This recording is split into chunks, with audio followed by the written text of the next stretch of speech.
Ryan McLaughlin. I've known you in many incarnations over the past 7 or 8 years, and I've known of you before that because your legacy just ripples out. People, you're one of those people talk about, as you probably know, in beautiful ways. And so, thank you for being here with me. And your current incarnation that we'll definitely talk about is McLaughlin Law and Mediation, right? And probably many other things. But I do want to tap into today, for myself and for everyone listening, your capacity as a mediator, as someone, in the law field, especially dealing with relationships, with family, with partnership, because I think it's so fascinating the way spirit is, pun intended, marrying the worlds of the real, the material, the legal, and the spiritual. And you embody that so beautifully, because as it says on your homepage, you're a different kind of mediator. You're not conventional. And I'd love for you to talk about that and how you're experiencing that in your work. And then let's explore some things around partnership and family and legal and spiritual and all that stuff. Yeah. Marrying of the spiritual and the real. real. Yeah. I definitely think that that is occurring. I think that there's a guy by the name of Stu Webb who is an older guy. I think he might be like in his 90s right now. And he started the collaborative law, like the field, the discipline, the practice of collaborative law, where people who are getting divorced say, we want lawyers outside of court. He like started this thing, and it represented a fundamental shift, because previously it was like, you hire a lawyer, I hire a lawyer, we fucking wage war and spend money. And it was stressful, and it was stressing him out, and it wasn't good for him. So it's like, why are we doing this? And I think that so from that, it's collaborative law has grown worldwide. And this was like 2 decades ago, I think. Don't quote me on that. Collaborative law. Collaborative. Okay. Collaborative, like we're gonna work together. Yeah. And I think the spiritual question is like, why are we waging war against each other? Yeah. It's Why aren't we collaborating? Yeah. Yeah. And I think that you can frame it as a spiritual question, or you could frame it as like, I don't want to die in 5 years of a heart attack, or I don't want to spend 80 grand on an attorney. Yeah. I think it's kind of I don't want my kids to experience this energy. Yeah. Yeah. I don't want to experience this. That doesn't feel great. It feels toxic. It feels bad. It feels horrible. It feels like, yeah, like you're being bled. Yeah. It is I just saw an image of like dog fighting. It is, in some ways, the old way was kind of barbaric, of like, I've got a team, you've got a team, and we're going to see which team wins. And there really isn't much interest in the spirit, the heart, the harmony, all of that. I mean, that's what it grew into. I'm sure that's not what it always was. But like everything, like business, like anything else, it just sort of became this monster that we created, right? And now people like you are coming in and reseeding and regrowing and recultivating what it is to mediate, to bring balance to things, which is what law is supposed to be all about, right? Yeah, I don't know what law is supposed to be all about. That's a good question. I think it's like principled on justice, but what does that even mean?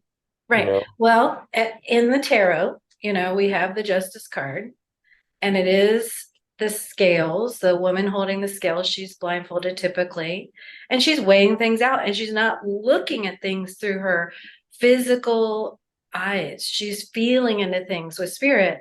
And I love, just side note, we were talking astrology before we started, but you and I we both carry the Libra energy. The Libra energy is represented by that justice card. And so what we have here today is a masculine energy predominantly and a feminine energy predominantly, two Libra energies, talking about justice, talking about the scales during the last few days of Libra season before we go into the depths of Scorpio, which is, you know, Halloween, and we're exploring the veils thinning, and we're exploring the mysteries of the other side. And on this, I get all the chills when I talk about this, but this is a really auspicious time to be talking about this balance, because one thing that I've seen coming through in readings and sessions, and the sessions I do with people, where we're filling into what is your energy saying, what is your higher self, your guidance, you know, guiding you to do in this situation in your life. All the messages have been coming through around this is a time when it's very important to tune into that balance within yourself, masculine, feminine, yin, yang, you know, reciprocity, giving, taking. Mhm. What are you bringing to the relationships in your life, to the connections in your life, and allowing those relationships and connections to be redefined?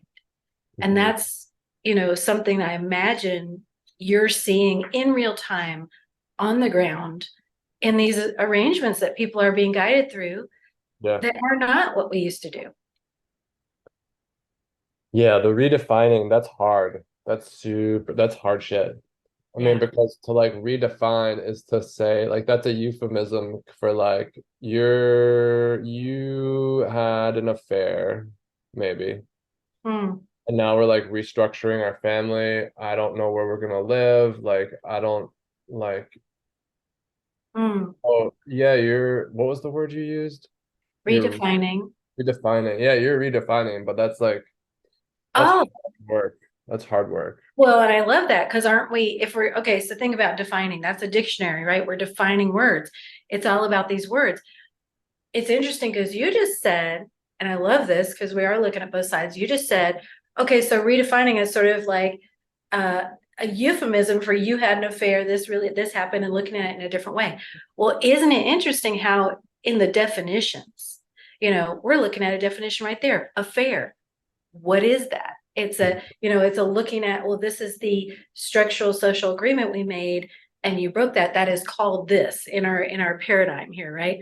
And you're right, we're shifting paradigms where we're saying, okay, we're not going to just have nothing matters, you know, nothing, you know, we could just, it's a free for all. Of course we're not, because we have these structures within our family that do matter, but we are going to redefine how we're calling things so that we can open up light to come in. You know, we're not just going to call it this, you did this. We're going to say, you know, I've been in a role where I'm hurting, and I've been in a place where I've been feeling disconnected. And let's talk about ways that, you know, we can stay connected as parents, or as people who once loved each other, as friends, whatever you want to stay connected as, and allow more light, more space, more air, and more room to come in. Mhm. Yeah. I think that's true. I think an affair is a label, since we're talking about it, or infidelity, or emotional affair, physical affair, whatever, Or abandonment. abandonment. I Or, think it's yeah. like the interesting question is, and I think I've seen this a lot, is like, okay, so the one person A slept with someone else outside the relationship, but like, why did they do that? Right? Like, was person B working all the time? Were they neglectful? Were they like, so it seems to take the idea of fault, like who did what wrong, and like make that term irrelevant. Like, it's both partners, both people in the relationship, something systemically, Yeah. built and built and built and built and built and built and built. Yeah. And isn't that, don't you do that through going deeper, through not looking at it and going, okay, this is what it is, and now let's just deal with that and make consequences happen, but going deeper into, and this is something I know through knowing you that you have the ability to guide people through, is going deeper into what's really happening, Mhm. you know, exploring what the layers are underneath this appearance of what seems to be going on, and helping people get to that truth Yeah, and I deal with think it that. takes a lot of time.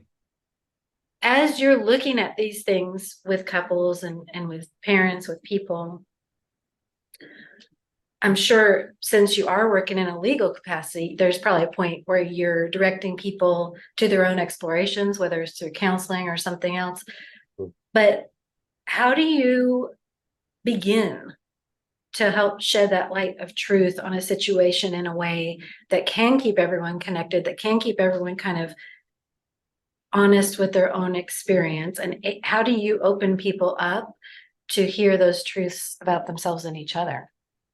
Well, yeah, so I'm in a legal capacity usually in the legal world as a mediator. But it's funny, like yesterday we had a mediation where the couple's splitting, and we were talking about the house, like who is going to, which is usually the biggest on the financial side. There's like two issues in a divorce. There's the kids and the house, basically. And so we were talking about the house, and it's quite complicated as to like, let's run.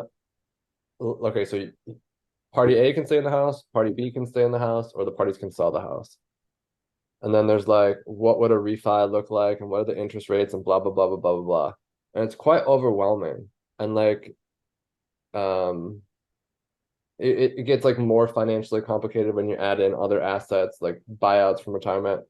And at the end of the mediation, it was a 2 hour session. At the end of the 2 hour session, it was like total overwhelm. And the parties had no way to decide amongst these options, like what the hell are we gonna do? Are we gonna do this, that, the other thing?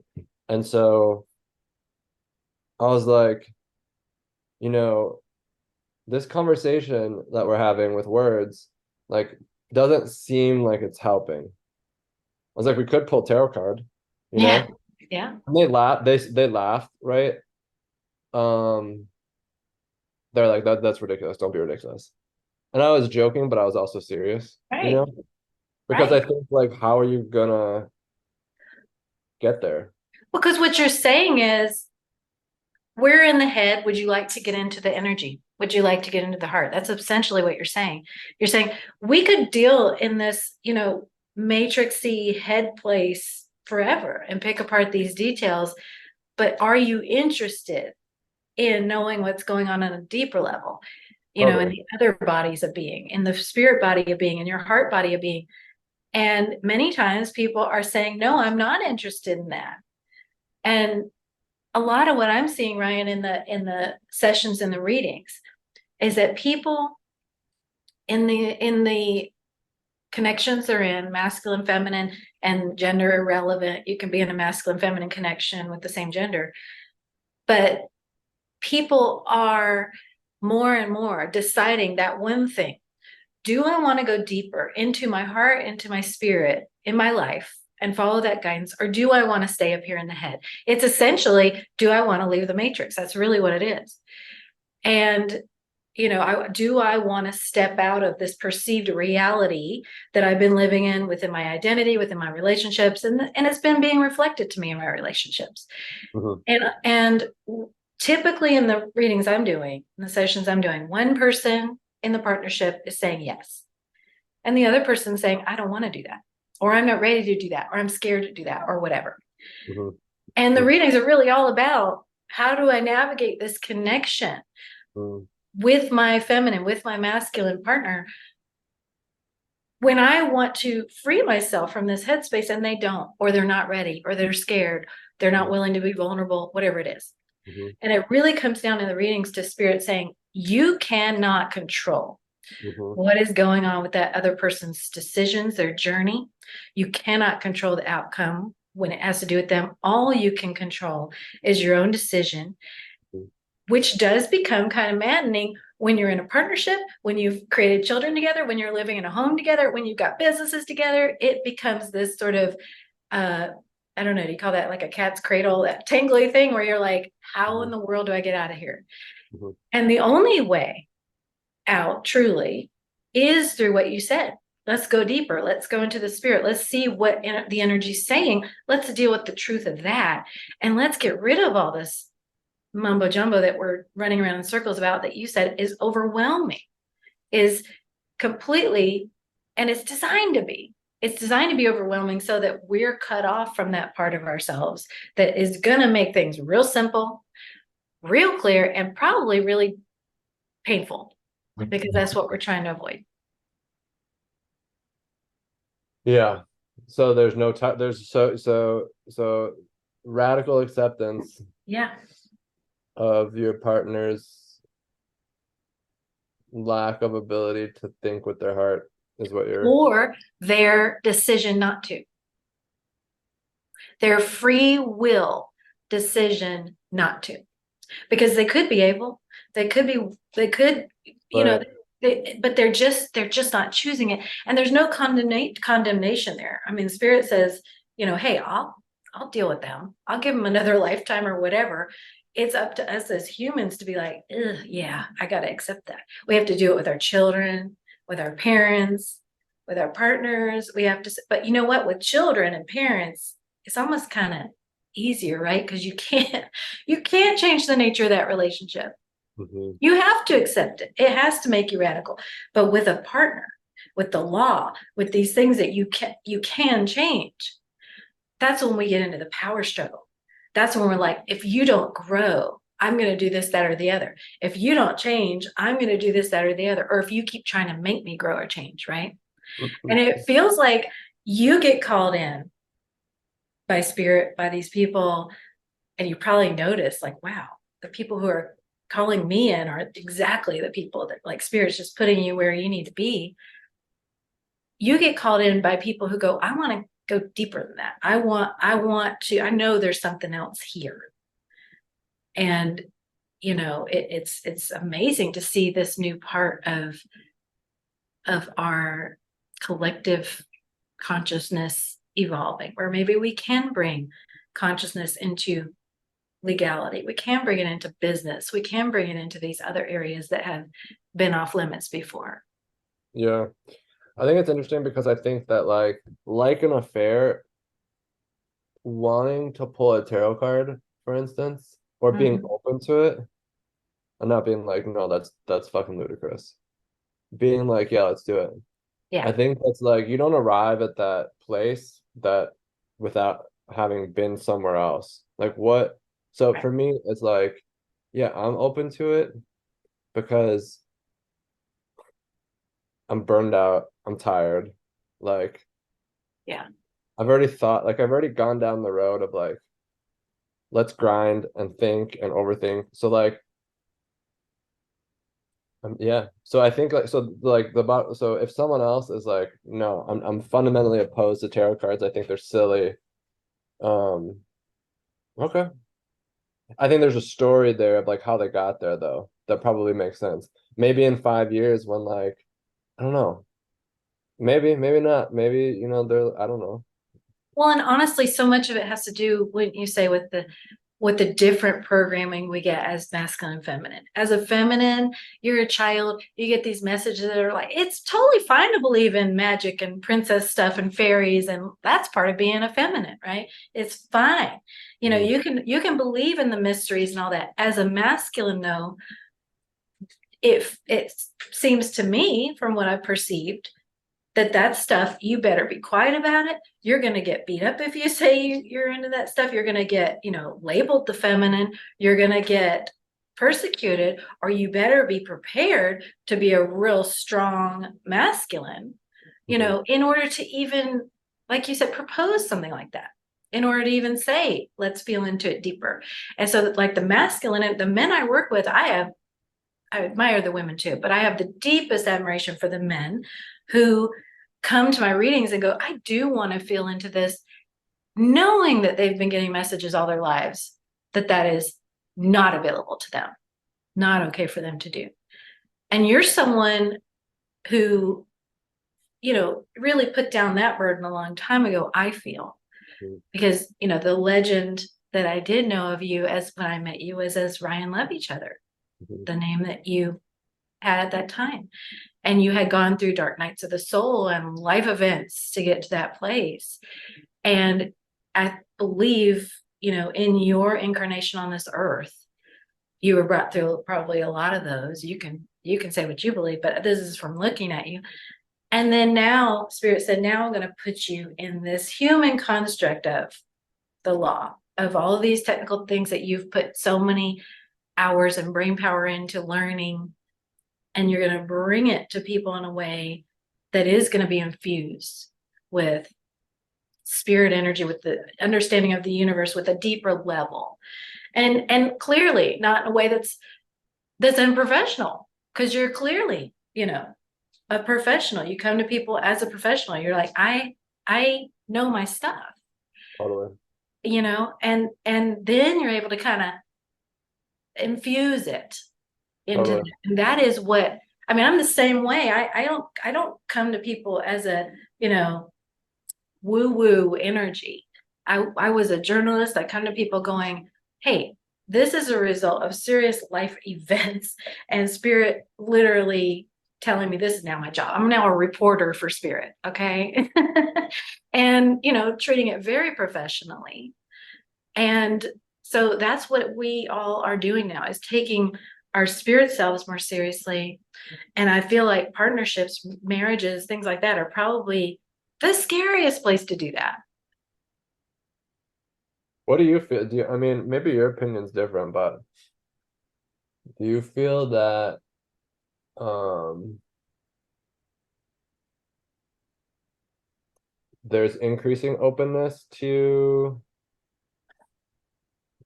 these It's it's conversations? truly coming in waves. It's coming in tsunami waves. So what happens is, that's why, as a planet, we're having to kind of be broken down in these waves by Spirit. Something big will happen, like the pandemic, and we get kind of compromised in our, ability to resist, right? And then Spirit brings in a big wave of consciousness. All of us were getting much more in touch with ourselves during that time, our guidance in whatever way we were. Then we have that resistance wave, a couple of years of, oh, let's get back to, let's get serious, and let's focus on politics and this and that, and then there's one other wave of, uh-oh, now we can't resist. So it's coming in waves. And I feel like right now we're in the middle of a bit of a resistance wave. It's not as big as in the past, but a bit of I feel right now the masculine energy is in a place of, I see that I have to change in these ways, but I really don't know how to do it. And I'm supposed to know, because I'm the masculine. That's what I've been told. And how do I get over that? The masculine is needing direction, which is why when there are divine masculine embodiments like yourself who are coming through going, I'm going to show that direction, your role is going to be more important than ever. Because yes, there's openness, yes, there's willingness, but there's got to be someone leading us over those waves of resistance. And that's where you're coming in. That's where this work is coming in. But yeah, I do feel we're being definitely prepared for kind of a revolution that is happening. It's not going to be all at once, but it's happening in the way we handle everything. I mean, our children are going to have a totally different way of dealing with this stuff than we have. Yeah, I think you're right. Mhm. I like, yeah, that's very well said. Um, I don't know if it's a wave. Like, I have a few colleagues, not very many, who I'm conversant with, and for us, we're all similarly situated age-wise. And that kind of like ties to family. You're basically just like drowning, trying to like trying to work, have kids who you interact with, have a spouse who you interact with, have a job that you're, decent at, and then take care of yourself. It's like, so we're in this place of like, um, yeah, how the hell are we gonna get through this? You know? Yeah. Um, and I think that generates like openness for sure, but also like, hey, I'm not gonna be able to work 8-hour days in the office. It's just not gonna, it like something's gotta give. And I think people are realizing that they're like, hey, I gotta get outside and spend time in nature. I gotta like go get a massage. Otherwise, dot, dot, dot, fill in the horrible ending to the story. Yeah. Yeah.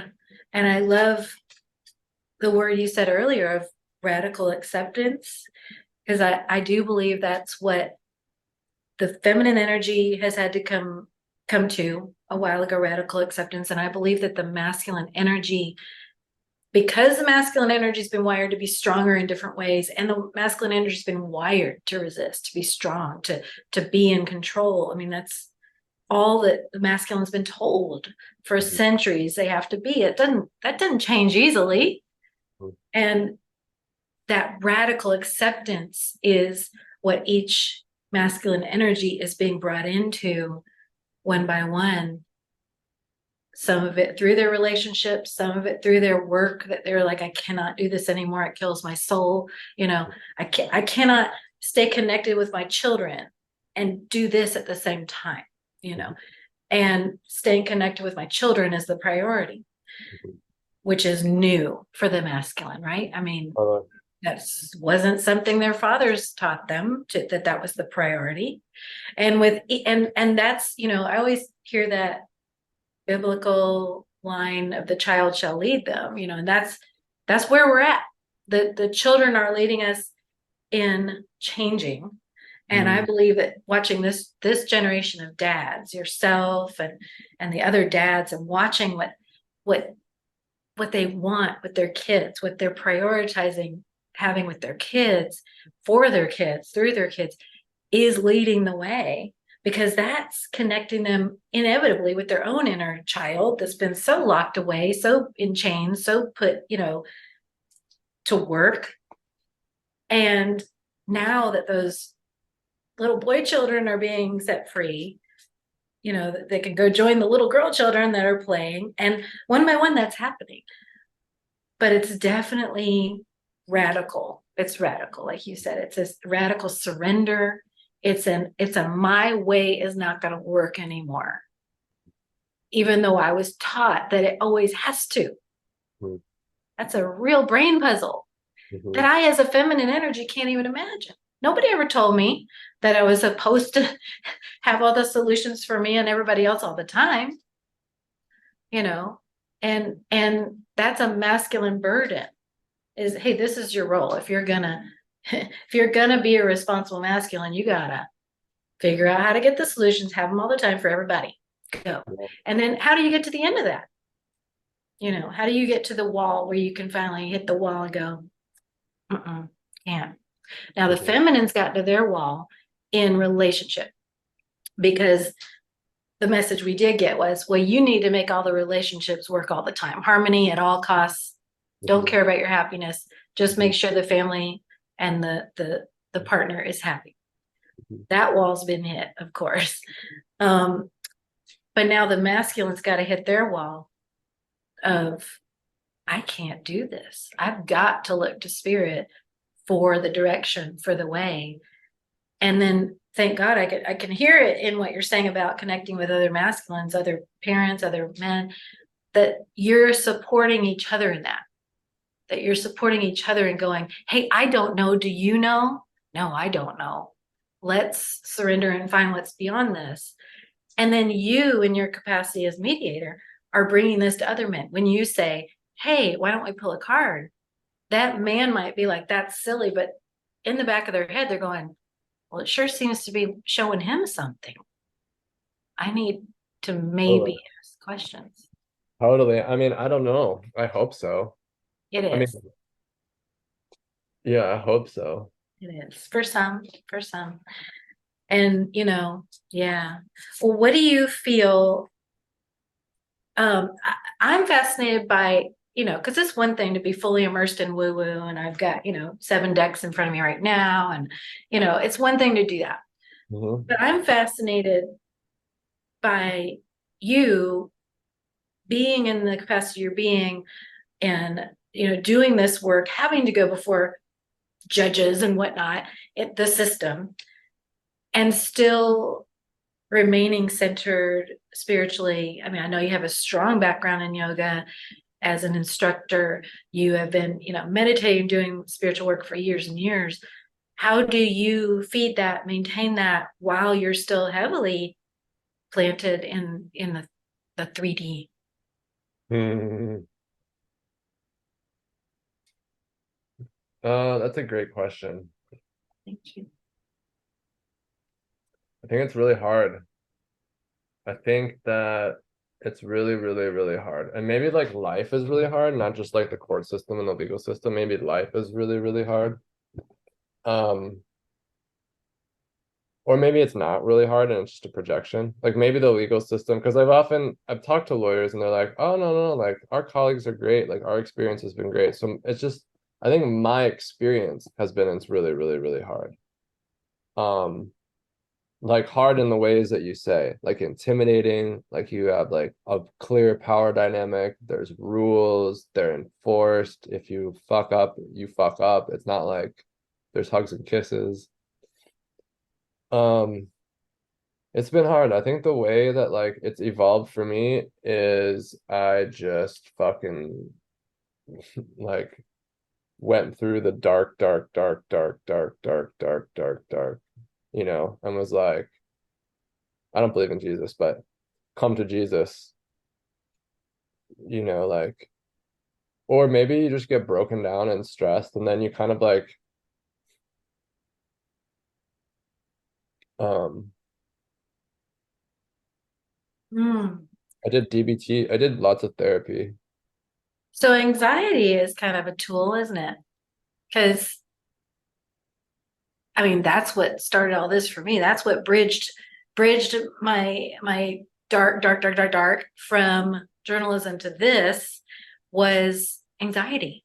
Because I mean, with the help of the birth of my child, but all of that mixed in, my brain, my mind was just eating itself, with can't handle, can't do, can't achieve, can't, but have to. And so it was eating itself, can't, but have to, can't, but have to, can't, but have to. And then when it finally, like, I guess, ate itself, got to whatever point it got to, that's when the lightning bolt of spirit came through and was like, would you like another way? It's like, yes. So yeah, whatever that is, whether it's Jesus or spirit or universe or whatever it is, that is the point we have to get to, isn't it? Of just going, yeah, my mind is 11:11 right when we said that. Yeah, I think so. I think you have to, at least that's how it happened for me. Mm-hmm. Because otherwise it's like an alcoholic thing too. Like, no, like I'm good. I can Yeah. keep until you can't, right? Until like your wife or your, whatever says, I don't want to, I'm not gonna continue on this way. And then you change, Yeah.